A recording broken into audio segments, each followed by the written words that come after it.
1 Reis, capítulo 18, versos 36 até o 40, inicialmente. No devido tempo, para se apresentar a oferta de manjares, aproximou-se o profeta Elias e disse: Ó Senhor, Deus de Abraão, de Isaque e de Israel, fique hoje sabido que tu és Deus em Israel, e que eu sou teu servo, e que segundo a tua palavra fiz todas estas coisas.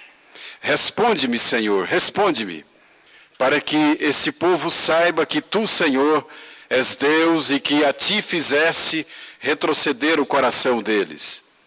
Então caiu fogo do Senhor e consumiu o holocausto e a lenha e as pedras e a terra e ainda lambeu a água que estava no rego. O que vendo todo o povo caiu de rosto em terra e disse: O Senhor é Deus, o Senhor é Deus. Disse-lhes Elias: Lançai mão dos profetas de Baal, que nenhum deles escape. Lançaram mão deles, e Elias os fez descer ao ribeiro de Quizon, e ali os matou. Verso 19, capítulo 19, verso 1. Acabe fez saber a Jezabel, esposa de Acabe, tudo quanto Elias havia feito e como matara todos os profetas à espada. Então Jezabel mandou um mensageiro a Elias a dizer-lhe: Façam-me os deuses, como lhes aprovou, ou como lhes aprouver, se amanhã a estas horas não fizer eu à tua vida como fizeste a cada um deles. Agora, versículo 9, do mesmo capítulo 19. Ali entrou Elias numa caverna, onde passou a noite. E eis que lhe veio a palavra do Senhor e lhe disse: Que fazes aqui, Elias? Ele respondeu: Tenho sido zeloso pelo Senhor, Deus dos exércitos, porque os filhos de Israel deixaram a tua aliança, derribaram os teus altares e mataram os teus profetas à espada. Eu fiquei só e procuram tirar minha vida. Disse-lhe Deus: Sai e põe-te neste monte perante o Senhor. Eis que passava o Senhor e um grande e forte vento fendia os montes e despedaçava as penhas diante do Senhor. Porém o Senhor não estava no vento. Depois do vento, um terremoto, mas o Senhor não estava no terremoto. Depois do terremoto, um fogo, mas o Senhor não estava no fogo. E depois do fogo, um cicio tranquilo, uma brisa tranquila e suave. Ouvindo-o, Elias envolveu o rosto no seu manto e saindo pôs-se à entrada da caverna. Eis que lhe veio uma voz e lhe disse: Que fazes aqui, Elias? Ele respondeu: Tenho sido em extremo zeloso pelo Senhor, Deus dos exércitos, porque os filhos de Israel deixaram a tua aliança, derribaram os teus altares e mataram os teus profetas à espada, e eu fiquei só, e procuram tirar minha vida. Disse-lhe o Senhor: Vai, volta ao teu caminho para o deserto de Damasco, e em chegando lá, unge a Azael, rei sobre a Síria. Até aqui, assim, o versículo 18, para completar: Também conservei em Israel 7.000, todos os joelhos que não se dobraram a Baal, e toda a boca que o não beijou. Amém? Elias, cujo nome significa O Senhor é meu Deus, foi um dos profetas mais atuantes, mais extraordinários, mais usados por Deus. E mesmo esse grande homem de Deus, que teve um privilégio, como Enoque, Elias foi trasladado, foi levado aos céus, sem passar pela morte. E lendo essa história que nós acabamos de ver, é claro que, por isso que eu pedi vocês para ficarem de Bíblias, com as suas Bíblias abertas, quem tem Bíblia. Mas este homem, depois de fazer uma grande obra, um grande serviço para Deus. Ele era um profeta de Deus que se tornou praticamente inimigo da família real, mais propriamente o rei Acabe, rei de Israel, e sua esposa Jezabel. Ele estava num período em que os profetas, outros profetas, tinham sido presos, muitos mortos. Elias estava meio que fugido da família real, fugido do rei. Mas, mesmo assim, Deus continuou usando a vida de Elias de várias maneiras. E num determinado dia, Elias resolve então se encontrar com Acabe, arriscando a sua própria vida e desafiando o rei Acabe, a sua esposa Jezabel, a que fizesse apresentar os profetas de Baal. Essa é uma história bastante conhecida no meio evangélico. Se apresentasse então os profetas de Baal, em torno de 450 profetas, para um desafio. E o que Elias propôs então foi que os profetas de Baal construíssem lá um altar, pegassem um novilho, partissem o novilho, colocassem lá sobre o altar, e eles então invocariam Baal, para que o poder de Baal se manifestasse e queimasse aquilo que seria o sacrifício exposto ali para o deus Baal. E Elias faria o mesmo. Diz o texto que ele foi e preparou o altar do Senhor, porque durante aquele período Israel se desviara do Deus vivo. Tanto é que quem opinava para o rei Acabe e para Jezabel eram os profetas de Baal, eram da absoluta confiança de Jezabel, uma mulher terrível. E aí diz o texto que Elias foi preparar o altar do Senhor, e há uma expressão que nos chama a atenção. Diz o texto bíblico que o altar do Senhor estava em ruínas.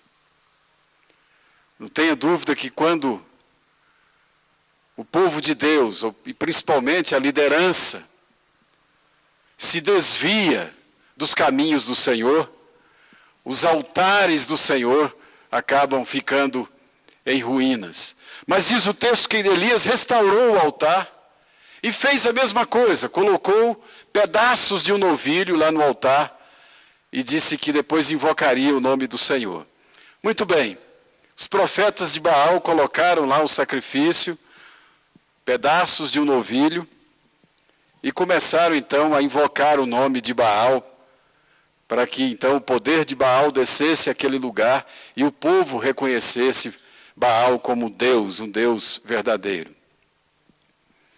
Obviamente que não aconteceu absolutamente nada, nenhum poder foi visto. Diz que os profetas de Baal ficavam rodeando o altar que eles tinham montado, e chegaram a um ponto, isso foi praticamente metade de um dia, chegaram a um ponto de chicotearem a si mesmos, invocando o Deus Baal, e absolutamente nada aconteceu. Eu não tenho dúvida que houve uma ação de Deus ali, das milícias celestiais, para que nenhum poder satânico fosse exposto ali. Eu creio que o Senhor segurou de fato o poder do inferno, para que não houvesse nenhuma manifestação ali naquele lugar. E os profetas de Baal não puderam de forma nenhuma ver ou enxergar o povo também, nenhuma manifestação daquele falso Deus ali diante daquele altar. E aí Elias então chegou até o altar do Senhor, e diz o texto bíblico que Elias mandou jogar em cima do sacrifício e da lenha que havia exposta ali, já que no altar de Baal nenhum fogo do céu havia descido, diz o texto que Elias pediu às pessoas para jogarem muita água em cima do altar, em cima do sacrifício, construiu uma espécie de rego em volta do altar, encheu aquilo de água também e invocou o nome do Senhor. E está escrito na palavra que a partir do momento que Elias orou, desceu fogo do céu e queimou todo aquele lugar. Diz o texto que o fogo lambeu até a água que estava no rego que havia sido construído ali. E aí o povo reconhece o Deus de Elias, o Deus como Deus de Israel, o Deus verdadeiro, e aí ocorre a morte dos profetas de Baal. Um fato extraordinário, uma manifestação visível do poder de Deus ali, mas assim que a Jezabel, esposa do rei Acabe, toma conhecimento do que tinha acontecido, ela faz aquele juramento maligno, mandando um recado para Elias, dizendo que ela enviaria, ela recrutaria pessoas e que, sem dúvida alguma, do ponto de vista de Jezabel, eles matariam o profeta Elias. Surpreendentemente, Elias entra em profunda crise diante da ameaça de Jezabel. E diz o texto que ele foge. Vai para o deserto, passa um tempo se alimentando, diz o texto. Olha que coisa interessante, porque em todo esse episódio há a manifestação sobrenatural de Deus. Deus diz, na Bíblia está escrito que quando Elias foge, na sua primeira parada, ele, apavorado com aquela situação, diz o texto que Deus manda corvos alimentarem Elias. Os corvos levavam pão e carne para alimentá-lo. Depois ele foi pelo deserto, andou vários dias no deserto, até que um dia ele está debaixo de um zimbro, e aí, de novo, Deus alimenta Elias. Diz o texto que um anjo do Senhor leva pão e uma jarra de água para ele. Quando a seca se estabeleceu completamente naquela região. E aí Elias caminha e vai até o monte Horebe e lá se instala numa caverna, com o coração visivelmente, com um sentimento visível de revolta, dizendo para si mesmo, reclamando para si mesmo, em outras palavras, olha, eu sou um homem de Deus, mas eu fiquei sozinho em Israel, não tinha ninguém mais servindo a Deus em Israel, mataram os nossos profetas, e Elias fica ali um tempo, até novamente ter uma profunda experiência com Deus.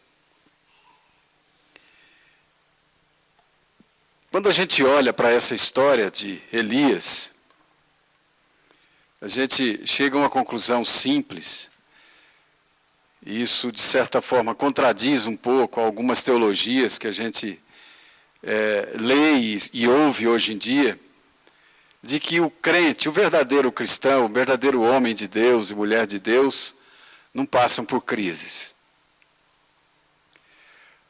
Todo ser humano, seja ele um cristão ou não, está sujeito à crise. E aqui, esse homem de Deus passa por uma crise que, quando a gente olha aqui, parece que essa crise de Elias é quase inexplicável. Como é que esse homem de Deus, depois de ver, de experimentar a ação grandiosa de Deus, a ação sobrenatural de Deus, ele, de uma forma inexplicável, corre de medo daquela mulher, de Jezabel.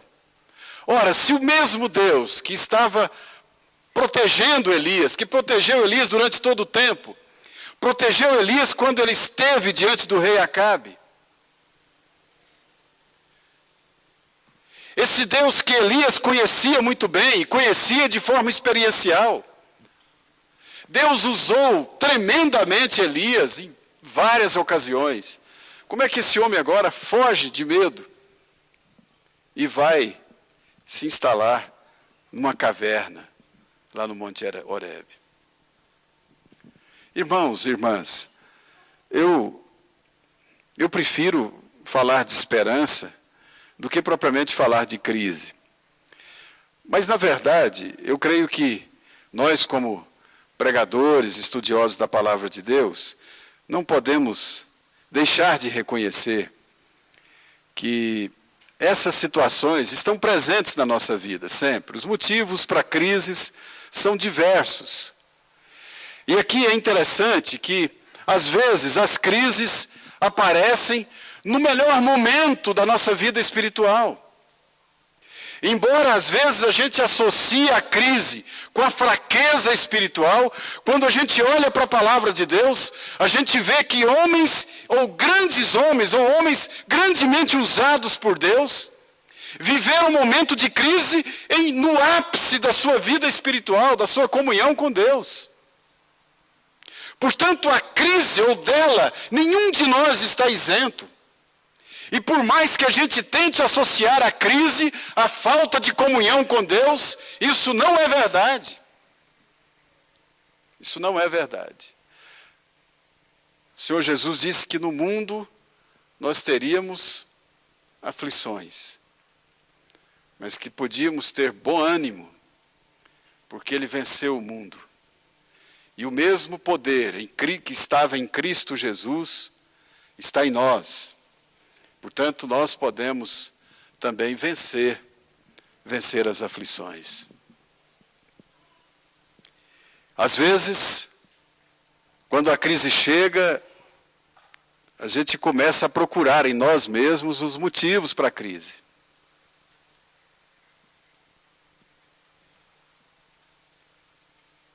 E aí, muitas das vezes, as reações que nós temos são reações de revolta, de fuga.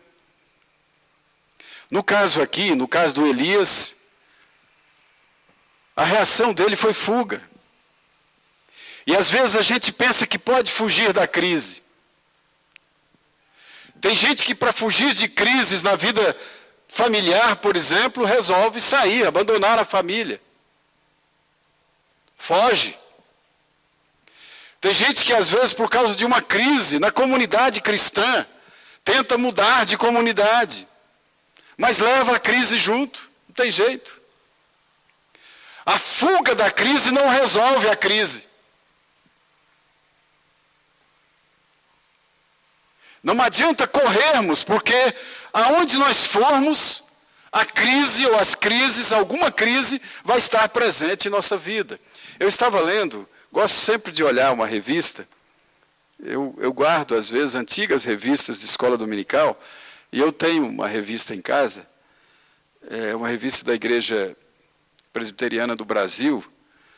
Não é uma revista oficial da Igreja Presbiteriana, mas é de um grupo de pastores presbiterianos chamado Didaquê.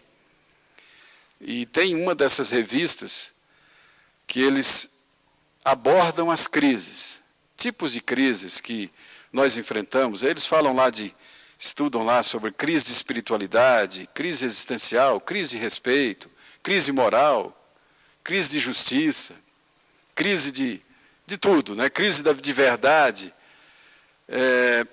crise econômica, é o que a gente está sempre vendo agora. E é interessante, eles abordam, estudam 13 tipos de crise. Essa revista foi escrita em 1992. E eu estava pensando, bom, se essa revista tivesse sido escrita em 1970, 40, 30, poderia dizer a mesma coisa. Porque isso faz parte, a crise, a tensão faz parte da vida humana. Sempre aconteceram as crises. Nós sempre, de alguma forma, estivemos em conflito com nós mesmos, com o ambiente, com os desafios, e assim por diante. Há um livro, Fé e Descrença, escrita por Ruth Tockler. Ela escreve dizendo que há sempre uma tensão na nossa vida entre o crer e o descrer. Há uma linha tênue que só separa a crença da descrença. E quando as crises vêm, parece que a gente tende a aumentar mais a descrença do que a fé. Mas elas são reais. E o bom, quando a gente olha a palavra de Deus, e esta revista que eu estava mencionando aborda dessa forma, é que onde há crise, há esperança. O povo de Deus pode encarar assim. A crise para nós não é um fim. Por isso que o povo de Deus é desafiado a não fugir. Mas eu quero, inclusive com base nesse texto que nós lemos, desafiar a vocês, como eu me senti desafiado, a enfrentar as crises com as armas de Deus. Então não adianta fugir, não adianta se isolar. O que Deus nos recomenda diante da crise não é a revolta. Fazer como a mulher de Jó.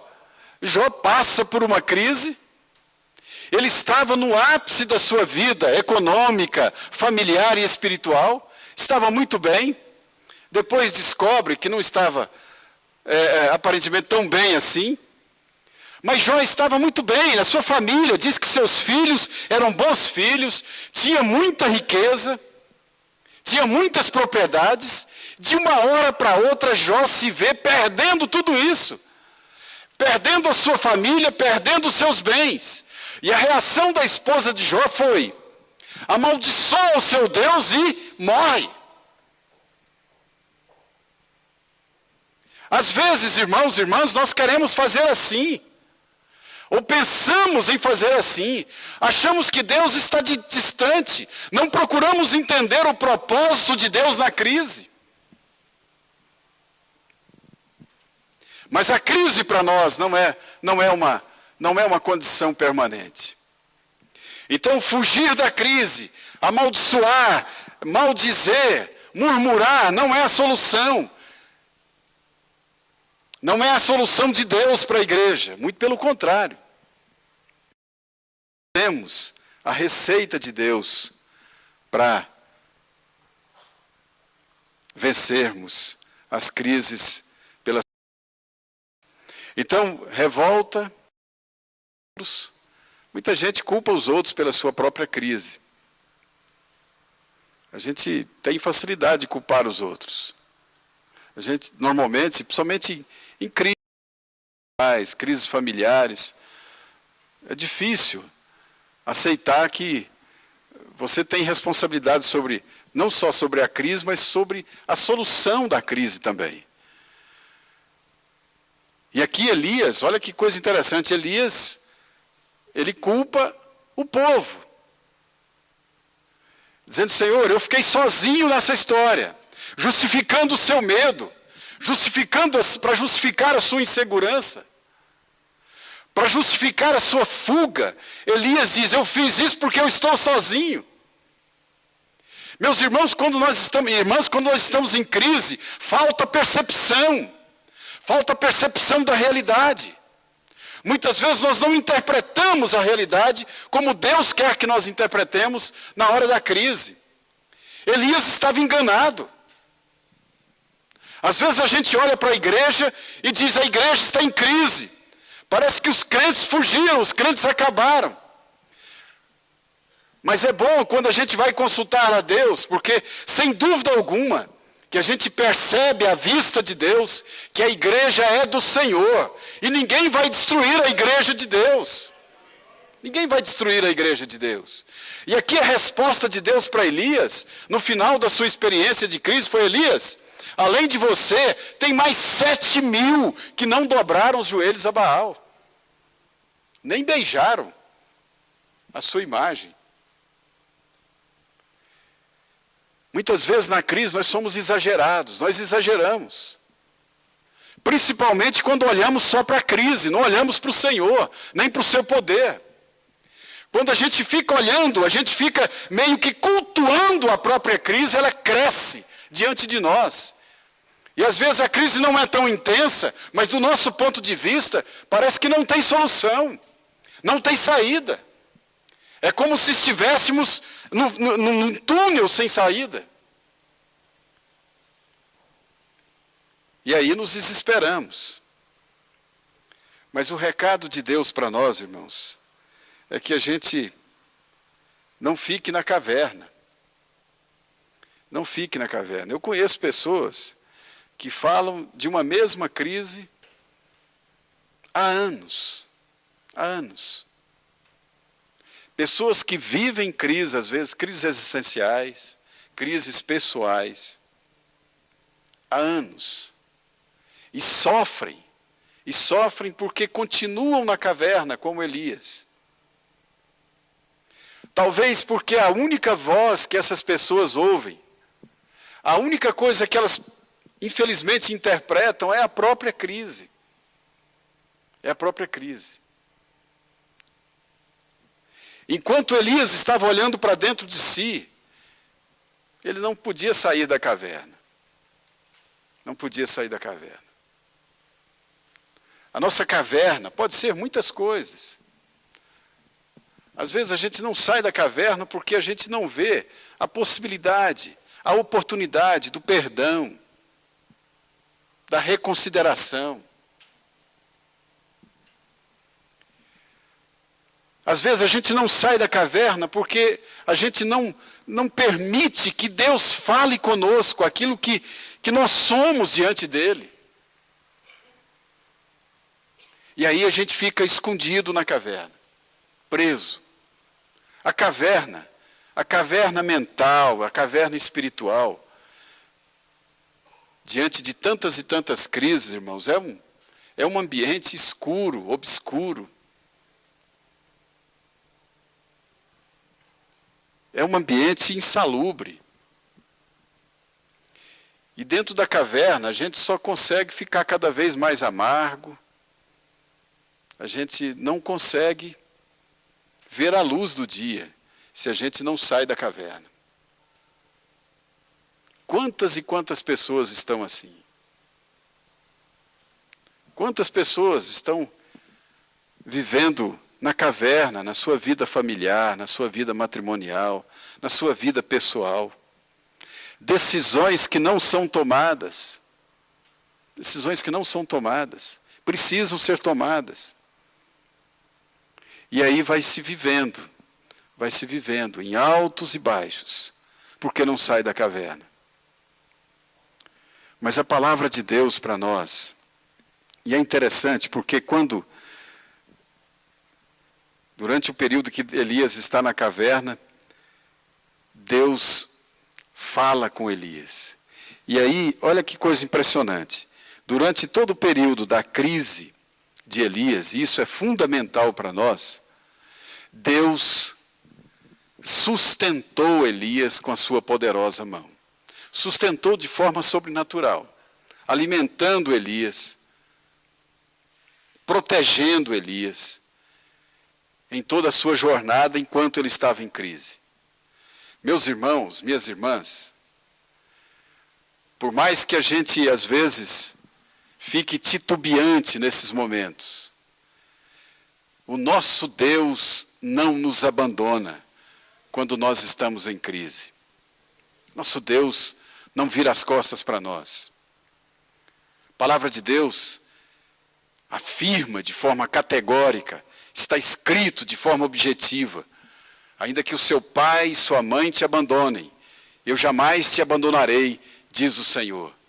Hoje em dia tem pai abandonando filho por aí, mas na época que isso foi escrito, isso era raríssimo. Ainda é, graças a Deus. Ainda é muito raro. Ainda que a sua mãe, o seu pai te abandone, eu jamais te abandonarei. Quando a gente está em crise, é preciso lembrar que Deus está conosco. Deus está conosco. E a palavra de Deus aqui para Elias foi a primeira coisa: Elias, sai da caverna. Sai da caverna. Seu lugar não é aí. seu lugar não é alimentando a crise. Seu lugar não é cultuando a crise. Seu lugar não é com medo da crise. Saia da caverna, saia desse lugar escuro, sombrio. Condição. Deus manda que Elias saísse daquele lugar. Deus desejava que Elias, então, pudesse ver a luz do sol. Não ficasse amarrado, como muitas vezes estamos amarrados em volta de crises, as quais Deus está pronto a nos ajudar a resolver. Que fazes aqui, Elias? O que você está fazendo aqui, Elias? É a pergunta que Deus faz. O que você está fazendo aí? Por que você continua nessa condição? Irmãos, toda crise passa. E é normal buscar uma caverna na hora da crise. Foi o que aconteceu com esse homem de Deus. Mas a caverna é uma falsa solução. É uma falsa opção para a gente vencer a crise. Não se resolve a crise lá. Muitas e muitas crises nós não resolvemos, só nós mesmos. Precisamos de Deus. É preciso sair da caverna, porque a crise não é o fim. A crise, qualquer tipo de crise, não é a destruição de tudo.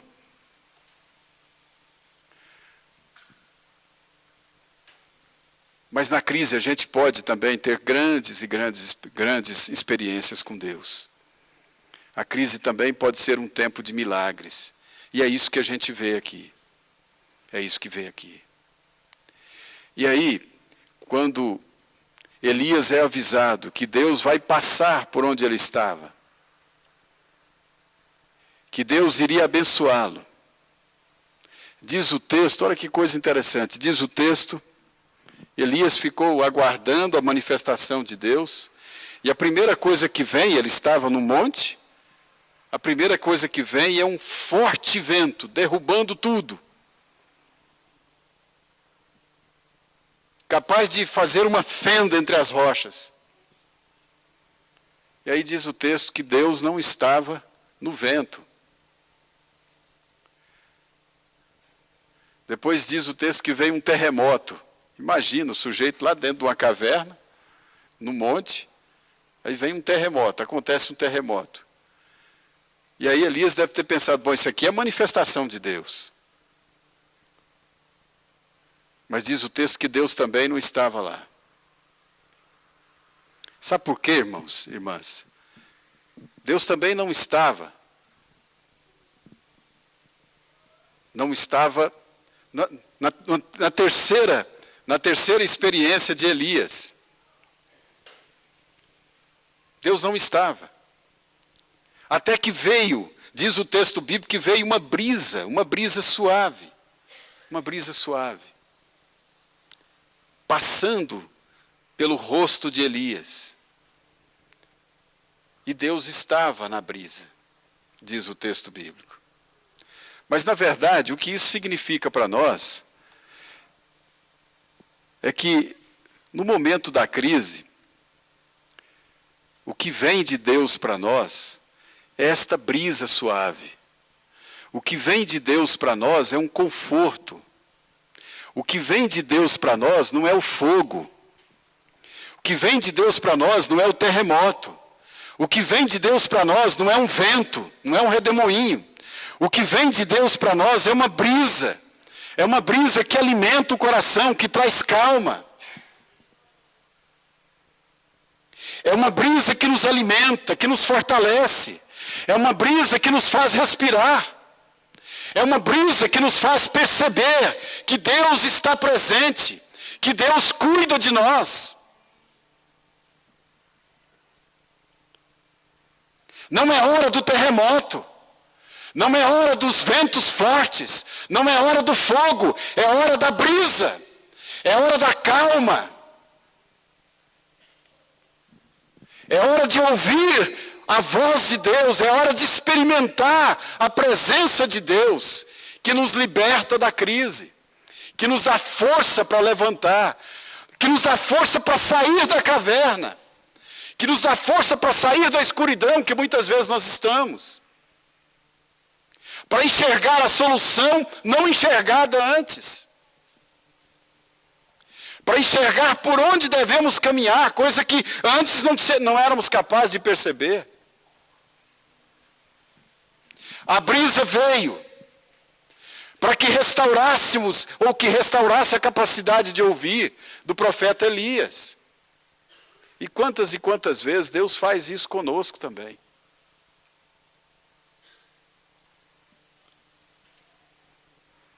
E aí o que nós podemos esperar não é aquilo que, às vezes, tradicionalmente, a gente entende como reveladores da presença de Deus, como o povo naquela época. Fogo, tempestade, terremoto, eram reconhecidos como eventos, sinais exteriores da manifestação de Deus.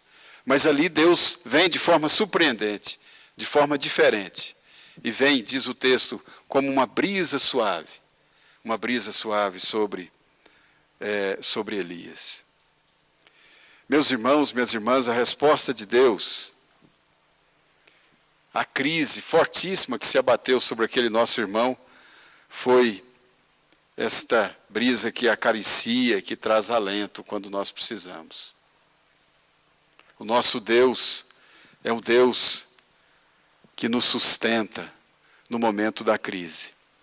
E o que é importante a gente salientar aqui é que a gente não deve desistir, nós não podemos desistir. Por pior que seja a crise, o nosso Senhor estará sempre conosco.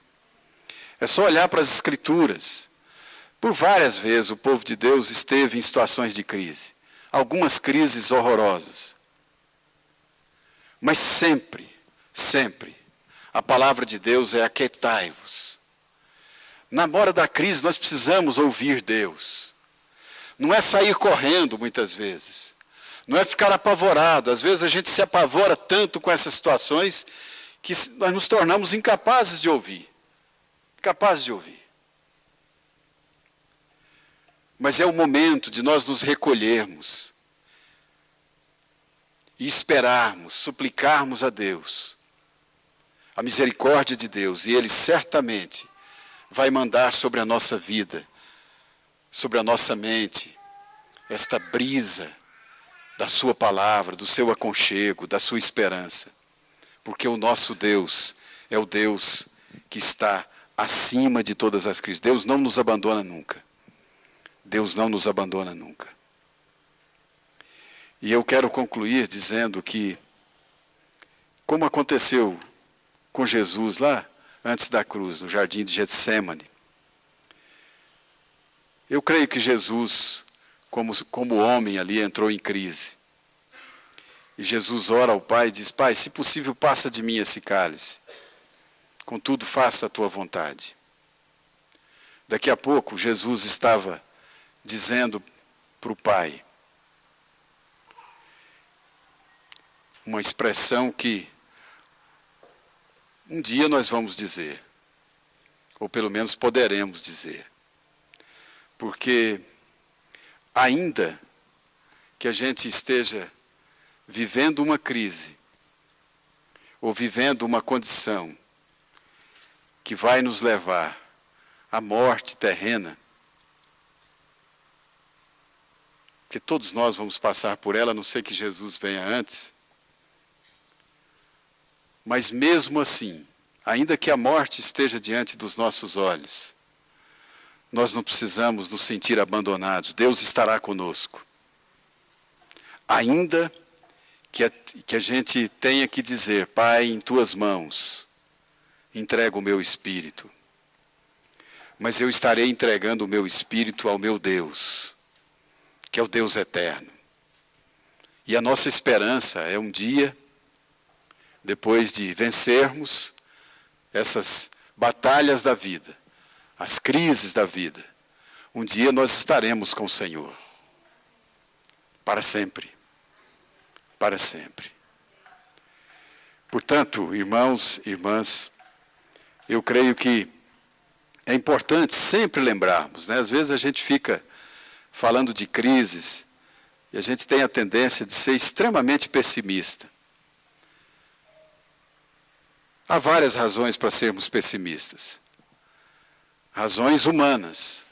Mas quando a gente olha para Deus, a gente se enche de esperança. E sai da caverna. E sai da caverna. Por pior que seja a nossa situação, por pior que seja o seu pecado, o meu pecado, Cristo pagou um altíssimo preço na cruz para que a gente saísse da caverna do inimigo, da caverna de Satanás, da escravidão do pecado, e resolvêssemos diante dele a pior de todas as crises, que é vivermos afastados de Deus. O exemplo de Elias aqui deixa claro para nós, como dezenas de outros exemplos na palavra, que o Senhor não nos abandona. O Senhor está conosco. E durante as nossas crises, ainda que muitas vezes a gente não perceba, milícias celestiais, anjos de Deus, estão ao nosso dispor. A graça, o poder de Deus, são colocados, são expostos a nosso favor. O que nós, como crentes, no século 21, precisamos restabelecer, restaurar, é essa crença verdadeira de que nós não estamos sós. Não estamos sós. Há um mundo, há uma realidade muito mais real do que esta, daquilo que nós somos capazes de ver, de enxergar.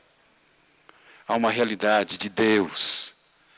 E o que nós precisamos é ver a luz de Deus fora da caverna, para que a gente se sinta atraídos por esta luz maravilhosa, por essa brisa que vem de Deus para nós em qualquer momento da nossa vida. Qualquer momento da nossa vida. O crente pode sentir medo, eu acho que não tem como nós não sentirmos medo. O que a gente não pode é viver como escravo do medo. É crer no medo. É crer no medo. Interessante que quando eu estava no hospital, um médico lá, muito experiente, disse para mim: Edson, quando você sair daqui, você vai sentir algumas coisas e tal, e você vai ficar com medo. E ele disse várias vezes para mim: não creia na sua mente. Virou para mim e apontou o dedo e disse: você é um homem de fé, não creia na sua mente, creia em Deus. Mantenha a sua fé, mantenha a sua fé. É isso que falta, irmãos, as irmãs, para nós. Às vezes a gente confia mais no poder da crise do que no poder de Deus. A gente precisa se voltar para Deus. A gente precisa, às vezes, acreditar naquilo que a palavra viva, fiel, inerrante, imutável, tem para nós. Vindo do Espírito de Deus para nós. A brisa suave de Deus está aqui. A palavra de Deus está aqui. Que a gente possa acreditar nessa mensagem de Deus. Esse Deus que nos tira das cavernas da vida, das cavernas existenciais, dessas crises malucas que tem por aí. Há motivo para a esperança, irmãos. Podemos sair da crise. A crise não tem idade, pode ter 30 anos, pode ter 20 anos, pode ter 10 anos, não importa. A palavra de Deus para você e para mim nesta noite é: saia da caverna. Saia da caverna. Deixe de olhar para o escuro. Deixe de olhar para o escuro. Olhe para fora. A pergunta de Deus para mim e para você agora é: o que você faz aí? O que você está fazendo aí? O que você está fazendo amarrado por esta crise? O que você está fazendo amarrado por essa tristeza? Tome a decisão, saia, diga: Senhor, eu creio no Senhor. Eu creio no Senhor. Senhor, manda a tua brisa ao meu coração. Creia no poder do Espírito de Deus. Creia no Deus que pode todas as coisas. Creia. Saia da caverna. Saia da caverna. Vamos ficar de pé, vamos orar a Deus.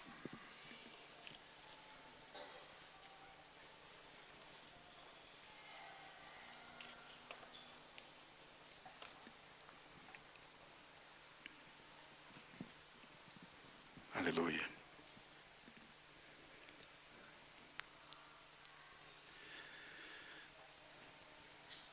A gente sempre crê que